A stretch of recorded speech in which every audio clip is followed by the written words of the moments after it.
All right, we're here with Dr. Cindy Royal, new media professor at Texas State University, and you're a South by veteran. How many years have you been coming now? I've been to Interactive. This is my 8th year at Interactive, and many years coming for music. Okay, and what are your thoughts this year?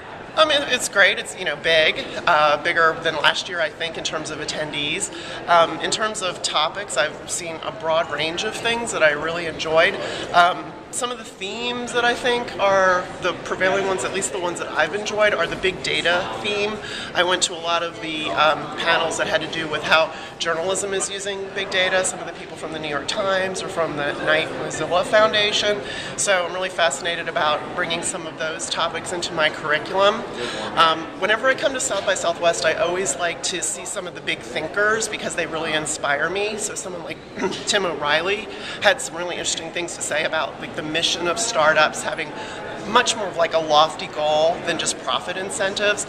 And then this one that I was just in now with the Pinterest founder, I really enjoyed, again, hearing about his mission and how it's more pure than just being out for money. He's trying to develop a discovery platform, something that's got a great user experience. And there's always one big thing, or usually one big thing that comes out of South by. Last year, right at the end, I noticed a lot of talk about the social TV, and that seems to be, a big topic this year. Have you noticed something else besides the data that you think could explode from here on out? I don't know. Everybody was talking about Highlight before the event, and that's sort of like a service for discovering people that have similar interests to you.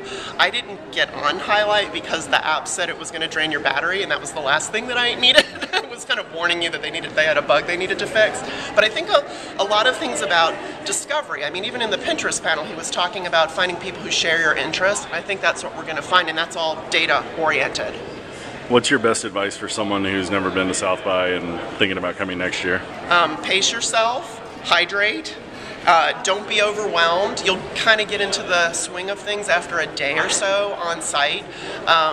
And try to go to a broad base of topics. Go to some things that stretch you out of your comfort zone. I always try to go see some panels on new and emerging technology so I can kind of stay on the forefront of that. And sometimes I don't know half the things they're saying, but you shouldn't be intimidated by panels like that.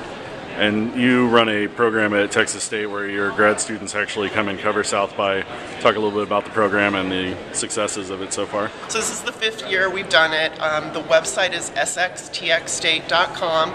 The students spend time preparing for the event by previewing panels as soon as they start rolling out, interviewing people ahead of time, and then when they're on site, they go to the panels, they get video interviews, they ask a few questions of some of the panelists, and I've just been very excited to see my students run up there and be able to talk to the people that we've talked about in class and be able to make that contact with them. The networking that they're able to do here has been so valuable, and I've actually seen a lot of alumni from our program over the past several years coming back to South by, and now they're kind of ingrained in the community. Even students who worked on my project in the past now work for South by Southwest, so it's like this really sort of evolving community all the time. And it was one of the first programs of its kind, correct? And now others are doing it?